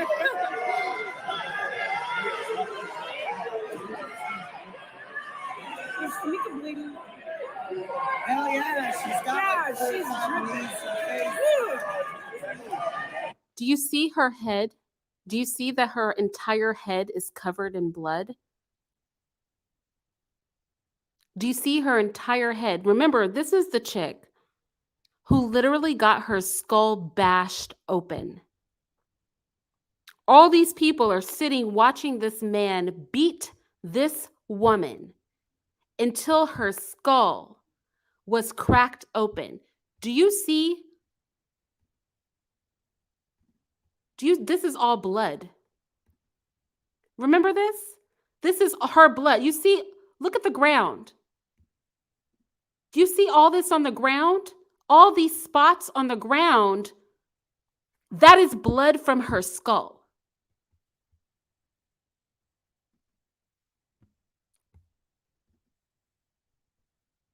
Everybody knew that was a man. Everybody knew that was a man. Let's go back to Hope's commentary, because Hope has more commentary. Hope doesn't understand why women don't want to share their spaces. Hope said, you don't want to box us. You don't want us in your bathrooms. What else don't we want? They want to do, right? They don't care.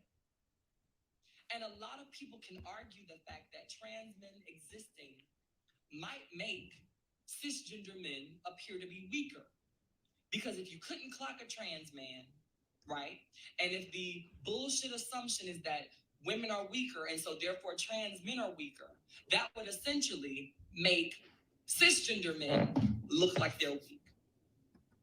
You don't see that. You don't see heterosexual cisgender men out here in these streets like, these motherfucking trans men are taking things from us. We have to work twice as hard. Right?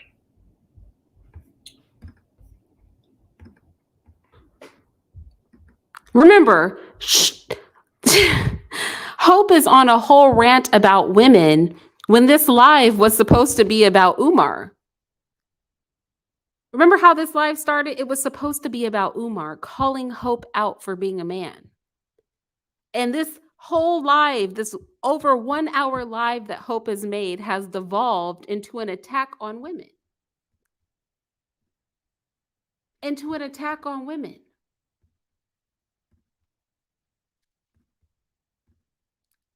We don't want to compete. We don't want to compete.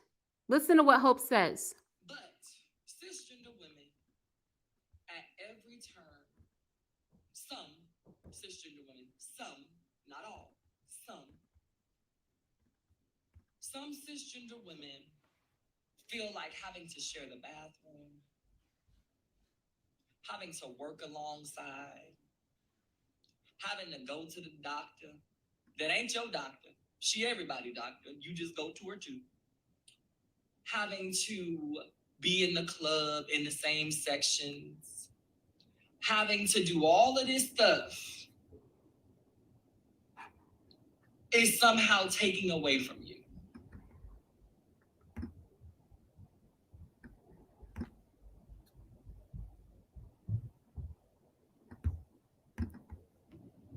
But what a lot of y'all don't realize that y'all do self-consciously is tell us that you don't feel like that bitch. That you don't feel woman enough. That you can't compete with this genetically modified male. That you can't compete with these people who you say ain't even on your level. And you don't even realize that every time you say, oh, we have to share with y'all and we have to try harder, that all you're saying is that as long as you're around, I feel inferior. But how? No, what said what woman ever that they feel inferior to a trans person? Said what? Thank you, Sandra. There is no competition. Sandra, you can segue us right into my whole point. I literally made a slide. Black women fear competition. This is what Hope says. Remember this dude right here? This is the dude that really recently, he knocked up 2 women, this transgender, in women's spaces, in prison, just getting other prisoners pregnant. Remember this giant? Freaking giant. Look at him. This picture says it all. In women's spaces. Women don't fear competition. We don't want to compete with men. The maleness is the problem. The competition is not the problem. You being a man is the problem. Right? The manhood is the issue. The competition is not the issue. You don't belong in female spaces. All right. I want to get into the last part of this video. And it is all the things that Hope said during that Fox Soul interview, because Hope's argument was that my transgenderism was not relevant to the conversation in the Fox Soul interview. And I want to just point out a few things that Hope said in that Fox Soul interview that actually the fact that he is transgender would have actually made a difference based on the words that were coming out of his mouth. So let's do it. Like Cyn just said, a current conversation. Currently, Black men are not being held at the fire and said that if you don't provide this, or if you don't show up in this way, we're going to do X, Y, and Z to your family. Y'all just are not showing up. Hope said, I want to play this again because I want to be sure you guys heard it. And I want you to be thinking, how weird is this for a transgender to be saying something like this? A Black man to be actually uttering these words. How weird is this? Current conversation. Currently, Black men are not being held at the fire and said that if you don't provide this, or if you don't show up in this way, if you don't provide this. Hope said Black men are not being held to the fire and told if you don't provide this and if you don't show up this way. Well, today I'm going to do what Hope asked for. Hope is a Black man that is derelict in his duties. Hope has abandoned Black manhood for attempted Black femalehood. Hope has been asked to show up like a man, but Hope has chosen to literally cut off his scrotum, invert his penis, and put on a dress.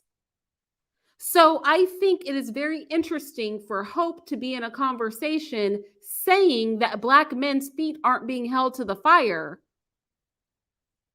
in such regard about showing up a certain way and being told that they need to provide certain things, while simultaneously being a Black man that refuses to show up a certain way and refuses to provide certain things. I mean, baffling. Absolutely baffling. Make it all make sense. Let's go to the next one. And that's a large part of the problem. We see this happen when we look at social media, and we're seeing Black men publicly proclaim the idea of loving on everything but a Black woman. No! Let's back it up. Did you guys hear that? This is why I said, actually, if we take what Hope, because Hope's argument was, what did I say that wasn't true? Would knowing that I was trans made my words less true? I want to back it up. Did you guys hear what was said? Listen to it. Whiteness, whatever white male privilege they get. And that's a large part of the problem. We see this happen when we look at social media, and we're seeing Black men publicly proclaim the idea of loving on everything but a Black woman. Black men publicly proclaiming loving on everything but a Black woman. Not Hope. Not Hope talking about Black men publicly proclaiming loving on everything but a Black woman, but Hope is literally in a relationship with another Black man. Not the Black man talking about Black men not wanting to be with Black women while simultaneously not being with a Black woman.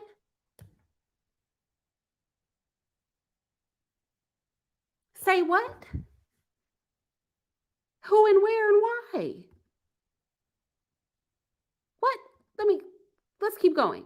Wanting to have children because their eyes and their hair are going to be looser and more exotic looking. You do not see that as much in an influx of Black women as you do in Black men. So when y'all do get on, then it should be the responsibility of y'all, if y'all really care about this upholding of the Black family, to then come back to the Black communities that you come from and create those Black families.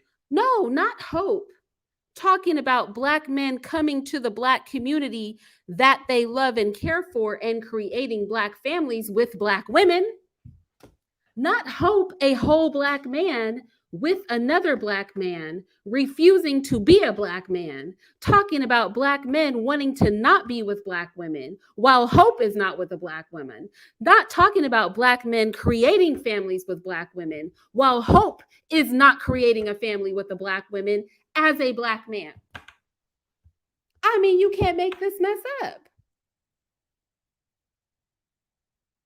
What in the world? His man is Black. Yes, Renaissance. From what I've seen, Hope's man is Black. Like, where do they do this at?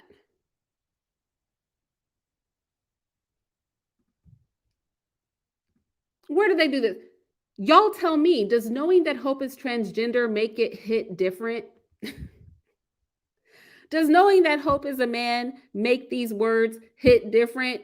Are you cocking your head to the side like, what? Sir. Not you, the subject of your own ridicule. Like, where do they do that at? Not you talking about Black men loving on everything but a Black woman, and you're out here banging cheeks with another Black man. Oh my goodness. Like, I never, and I cannot.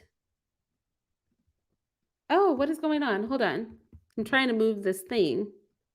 Hold on. Black men. Okay.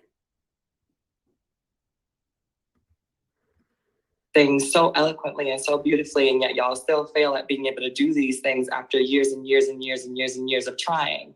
Where do we find a new solution? Because if you can't talk to each other, if the old men are scared of these new boys because they're a lot wilder than y'all were, because they're a lot more buck than y'all were, what ends up happening is I see that a lot of y'all see these young boys, and instead of addressing them, y'all are afraid of them, and so you walk away and say, well, that's their generation's problem. And so this is literally, remember the rant that Hope was on earlier, that 1 hour rant? Hope is saying that Black men see younger Black men who are literally derelict. And rather than correcting and leading these misguided Black men, they just walk away and don't want to deal with it. This is hysterical to me because even though I don't like Umar said, had he known that Hope was a Black man, he would have addressed the conversation differently, possibly trying to correct and lead a misguided Black man who doesn't even want to be a Black man. Not Hope calling for the correction and guidance of misguided Black men while also being a misguided Black man. I thought that this was an interesting comment too at 17 minutes. This was another interesting comment. Saying, if I have to just answer the question with a yes or no, my answer is no, because the war that we're fighting for Black men is the one that Black men are fighting within themselves. Did Hope just say that the war that we are fighting with Black men is the war that Black men are fighting within themselves? Did this Black man who has cut off his own scrotum and flipped his penis inside out and sliced and diced it into oblivion, just sit on a panel pretending to be a woman and say that the war Black men are fighting is within themselves. And somehow the truth of those words are completely lost on Hope. Hope is lost. Like, how do you sit there and talk about you and not realize that you're talking about you, baby? Baby, this is you. You are the one losing the war within your own mind. You are the one sitting up here, a whole Black man, not wanting to even be a Black man. How are you going to criticize any other Black man? You don't even want to be a Black man. You don't want to be one. You literally don't even, you cut off your own balls. You have no testicles, literally. You have chopped your penis up just a few months ago. You are losing the war with your mind while simultaneously sitting on a panel trying to talk about what's wrong with other Black men, baby. Oh my gosh. This is not even the sugar calling the rice white. The pot calling the kettle black. This is beyond. This is like the serial killer literally in the middle of a murder while criticizing the guy slapping his chick in the face. It's like, bruh, you're in the middle of a murder. You're committing a double homicide right now. Why are you talking to me? Release your hands off of the knives that you're swinging at people. What in the world? I mean, this is why knowing Hope was transgender would have mattered in this conversation.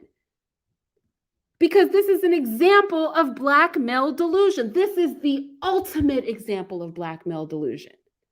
This is the ultimate. This is the height.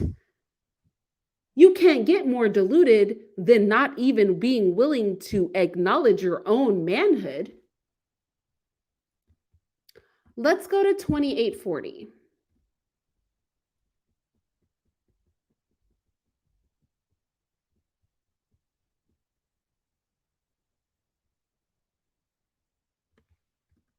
What we're failing to realize is that when we have this conversation about what Black men have done, the consequences are usually because of white supremacy and the gaze of white folks on us are that the Black men are then taken away and the Black women have to then sustain those things. Not the Black men being taken away coming out of the mouth of a man who literally chose to not even be a Black man anymore.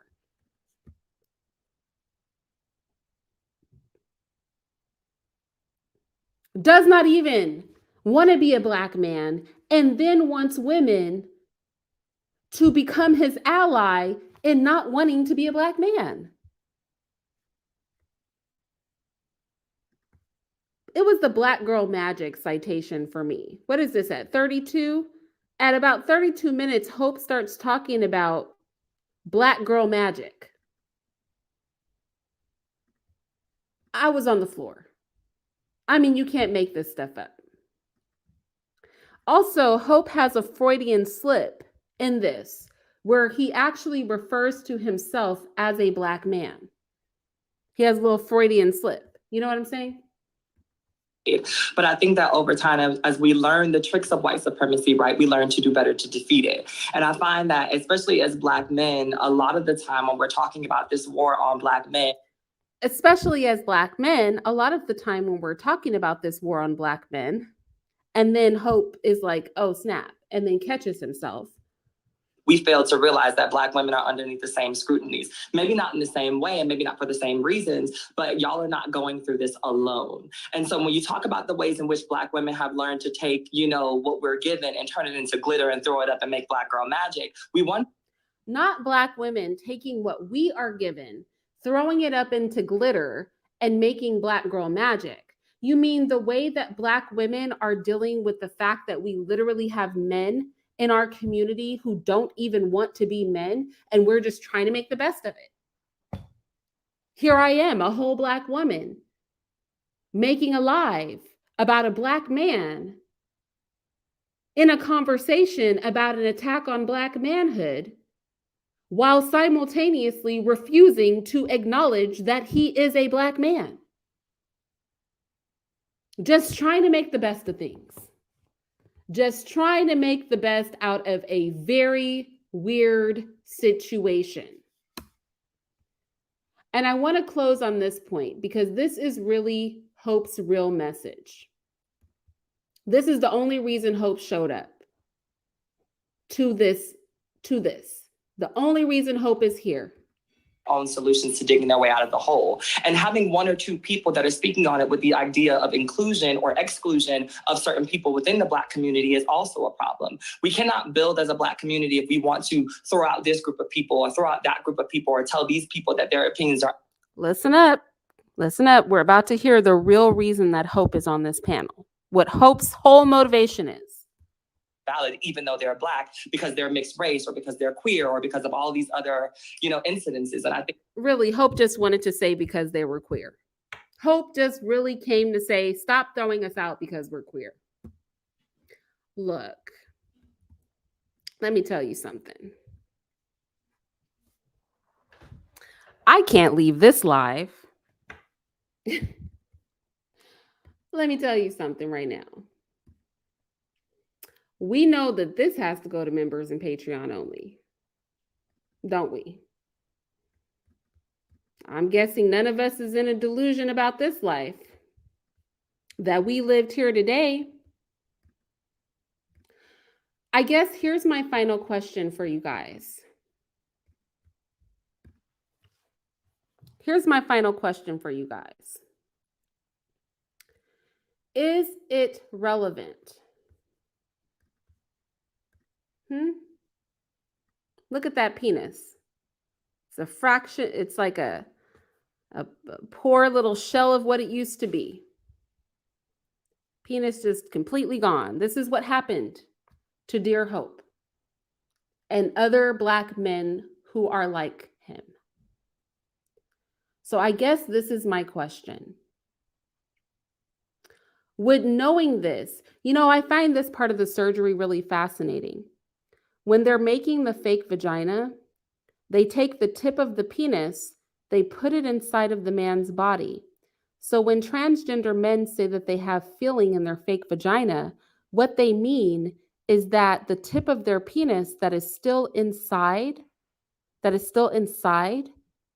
of their body, when another man inserts his penis into his inverted penis, the two penis tips touch each other, and that causes stimulation for the transgender. Anyway, fascinating fact. Now, with that said, do you think that in conversations of gender dynamics, in a conversation on if there is a war on Black male masculinity, if there is a war on Black men, on Black manhood, that knowing that there is a man on the panel who literally refuses to even acknowledge that he is a Black man is something that is relevant to the conversation. I hope that in this live, I have proven that it is extremely relevant. And I have demonstrated how within that actual conversation, the knowledge would have made all the difference in interpreting the truth of what Hope was saying, and also the literal hypocrisy in Hope's words. So with that said, I'm about to shake the spot. Right now, we're looking at him literally take the penis and shove it inside of this man's body cavity because it's not a vagina. It's just a flipped inside out penis. So all you men that are sleeping with transgender men, just know that you're putting your penis inside of another man's penis. And then your two penis heads are literally kissing each other. Anyway, think it's safe to say that this is going to be members and Patreon only. And Jasmine, I'm so glad you brought that up. It's demonic, period, but it is more than demonic that they would ever do this to a child.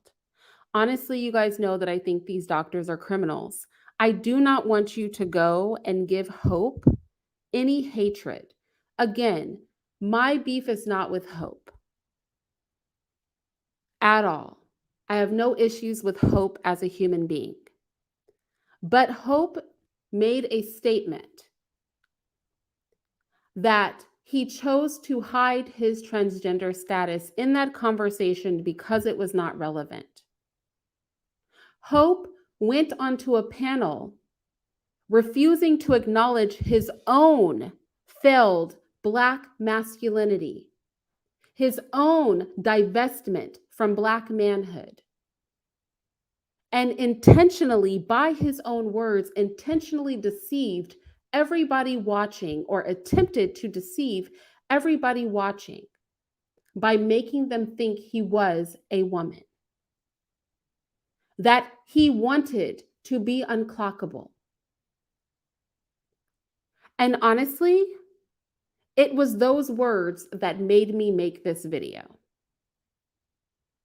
Otherwise, I would have been bothered that Fox keeps trying to shove transgenderism down the Black community's throat.